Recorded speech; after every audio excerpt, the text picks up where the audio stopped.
Elsa ഇന്ന് ഭയങ്കര സന്തോഷത്തിലാണല്ലോ. എനിക്കല്ലേലും ഈ ഡിസംബർ മാസം ഒത്തിരി സന്തോഷമുള്ള മാസമാണ്. അതെന്താ അങ്ങനെ? കാരണം ക്രിസ്മസ്. പിന്നെ 1-ാം തീയതി തന്നെ ഞങ്ങളുടെ വീട്ടിൽ ക്രിസ്മസ് ട്രീയും നക്ഷത്രങ്ങളും ഒക്കെ ഇട്ടു. പിന്നെ എല്ലാവരും വീട്ടിലേക്ക് വരുമല്ലോ. ഈ ക്രിസ്മസ് സന്ദേശം ഭൂമിയിൽ ആദ്യമായിട്ട് അറിയിച്ചത് ആരാണെന്ന് അറിയാമോ? മാലാഖമാര്.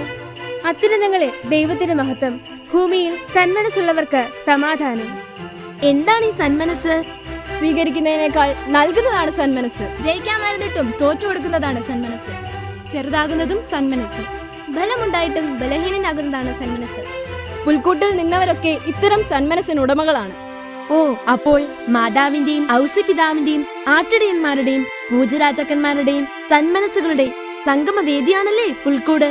സ്വീകരിക്കുന്നതിനേക്കാൾ നൽകുവാനും, ചെറുതാക്കാതെ ചെറുതാകാനും, ബലം പിടിക്കാതെ തുറന്നു കൊടുക്കാനും, കൊച്ചാക്കാതെ കൊച്ചാകാനും, ഉയർന്നു നിൽക്കാതെ താഴ്ന്നു വരാനും ഒക്കെ ശ്രമിക്കുമ്പോഴാണ് ഈ ഭൂമിയിൽ സന്മനസ്സുണ്ടാവുക. അതുകൊണ്ട് ഈ ക്രിസ്മസ് കാലത്ത് നമുക്ക് സന്മനസ്സുള്ളവരാകാം.